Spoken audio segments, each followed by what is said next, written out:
Micah, could you talk about what the team took away from having Jonathan Evans, the chaplain, speak today in regards to DeMar and his situation? Oh, yeah. I mean, Jonathan Evans does a great job every week.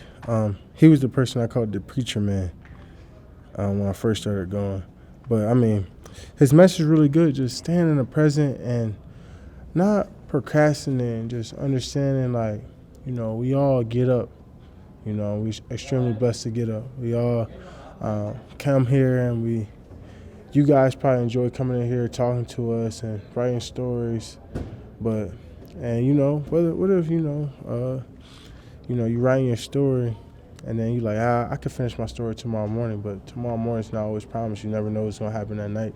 So just kind of giving off that message, just, enjoy every day, because you kind of never know what's going to happen later and the next day. It's uncontrollable. We all can't control that fate. So that's kind of where I took it. And, I kind of texted some loved ones after that and said, just tell them I love them and I appreciate them. Because often we get tied up and say, we'll talk to my dad later because he doesn't live here. Or, I'll talk to my brother later. I'll see my brother, but I can't guarantee I'm going to see my brother. So it kind of hit home for me personally. Yeah. What were you thinking in the moment you watched the game? I know as it was happening, your thoughts for DeMar and that whole situation of him being on the field and seeing the reactions of other players. Yeah, I didn't. This is one of the first times I didn't want to react or say anything about anything because it was the first time I ever just sat in my own thoughts and just reflected on, how appreciative I am and just how thankful I am and how bad I felt for this man. I just thought it was maybe a concussion, maybe a tour thing, but understanding that this man's heart wasn't beating for however so minutes is just truly heartbreaking. And, it's sad because I've been on a couple recruiting visits. DeMar actually went up to Penn State a couple times because of Miles Sanders. And, being around the guys has always been good to me, their whole group that, they grew up together. Pittsburgh guy going to Penn State and Pitt, whatever.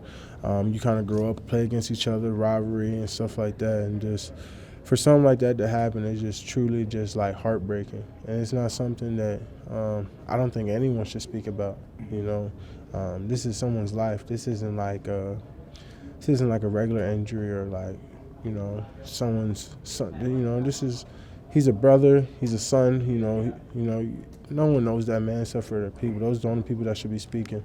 All right, because I noticed I was looking for you to see what you were saying on Twitter, and you were absent for a minute there. So that was your thought process. I'm not going to. Yeah, no, I believe, it's sad because I see so many people trying to make a name off this man's injury or this man's horrific tragedy of incident, and they're trying to make a name for themselves and use this as a chance or as a platform, and it's just not right.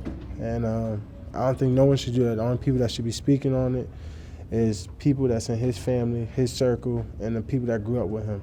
I'm not even that close to him for what I should be saying, so I just kept my prayers to myself and just pray for him from above. With that said, is it hard to get back to the business of football after seeing something like that?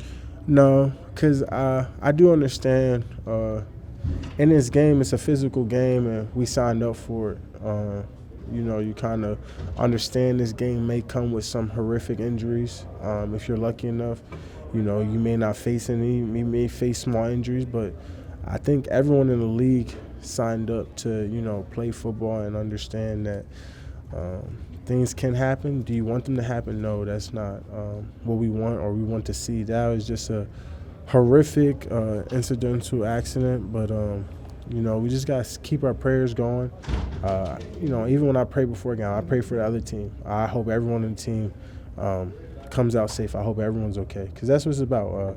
It shouldn't just be a brotherly league when someone goes down. It should be a brotherly league no matter what. So when I see people play dirty or when I see things like that, it bothers me because, we're all in here together. We're just playing something we love. It shouldn't be any extra stuff. It should be a brotherly league all the time. It shouldn't just be when someone's down or hurt. It should be a constant thing. What was practice like today? Was it could it be a normal day? Yeah, practice was normal. Everything was on Washington. I think we're going to have a normal practice week after playing 3 games and however many days. But, it's good to be back in the building.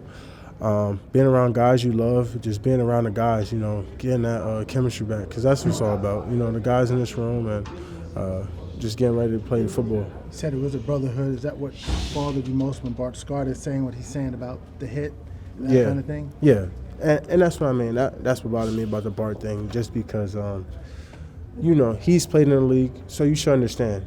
No one's out there trying to hurt no one. No one's like, and I know T. Higgins personally, I doubt he intended, let me put my shoulder into this. I mean, he's trying to fall forward. I mean, you know how many guys try to run through me? No one's like, I'm going to try to hurt this guy. I'm trying to help my team win. And that's what it's about. So for someone to try to put that and, and him being a part of it, to think about what he's going through and how T. Higgins felt after that game and, what he felt like he may have caused. I mean, you don't say stuff like that on national television. Because at the end of the day, we're all human. Like for instance, if you hurt someone by accident, if you crash into someone gets hurt, you don't go like, it's you're on national television, it's this person's fault. I doubt that person's like, I wanted to run into that person. That's just not how things go. I don't agree anyone should do that ever, especially in a brotherly league. T. Higgins probably feels horrible and wants to do whatever he can to help DeMar. So I don't think anyone should do that. A couple of Washington Commanders questions, if we may, and that is with them turning to the rookie quarterback, they announced today that Sam Howell's going to start. So how does that change things for the defense in terms of preparation? Obviously, we don't have a lot of looks on him, but watching him and when he's North Carolina, being in the same draft class, I understand he has a great arm talent, deep ball. Him and Brown already had a connection, so something to look out for. I think he's still a pretty good quarterback coming out. I thought he would have went a lot earlier than expected, but I think all the quarterbacks with us. So it's an exciting matchup. Doesn't change. We still got to get to the quarterback and make plays. How's the hand? Good. We're going to be full go, no club. Thank God. No club. How challenging was that? It was pretty challenging. I'm over here trying to take blocks on like this. So it's tough. You got pictures of the club? Yeah, I got pictures of the club. Dan said it was a cut.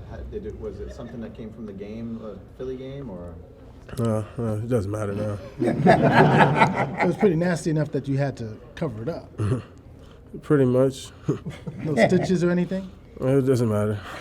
Mistakes You were weren't made? making soup, were you? No, I'm a pretty good cook. Okay, I just I'm a ask somebody about the soup. Someone around here hurt themselves, and we heard it was soup a long time ago. Neither here nor there. When you talk about the challenge of facing some of these quarterbacks, though, Sam Howell last week, Josh Dobbs, particularly finding that one out pretty soon. How is that for a defense to have to adjust to a guy that you haven't seen a lot of looks on? It's really tough. I mean, when I was saying the same thing about the 49ers and the Raiders. I mean, you got a guy that comes in. I mean, everyone got the same plays, but everybody plays different. The reads are different. So saying unprecedented looks, you kind of get the unknown factor.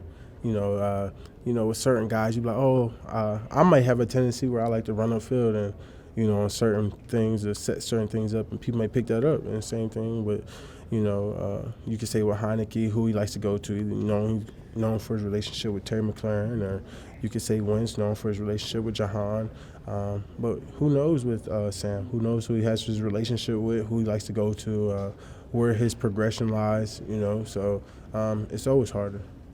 I think you said a couple of weeks ago you knew it was a long shot for the division. Well, here you all sit a couple of weeks later and you still have a shot at it. What's that like to still have that sitting out there? Control what you control. I felt like, we could have been in a better position where it shouldn't have to lie on the downfall of another team. And that's kind of like where I always said, I'm not praying that anybody lose. I'm not praying on no one's downfall. We should have controlled what we did, and we should have finished those games, so it wouldn't matter what they did. It should only matter what we do. So division is what it is, but at the end of the day, it's all one race to the tournament, to the trophy. So wherever we at, we should be able to win those games, and that's just where my mentality is at. I always say it's a track meet. You get 7 lanes. Doesn't matter if you got 1 through 7. It's only the race to the finish line, and that's all that matters, right? Eagles and you guys playing at the same time, are you guys going to be asking anyone on the sidelines what the scores are? Or are you guys just going to play through the whistle and see where it lands in the locker room? Yeah, play through the whistle. Our focus should be beating Washington. you see these teams are focused on, next week or this week. If we don't finish what we got to do this week, what does it matter what the Eagles do? So I think everyone's focus should be on Washington. Thank you.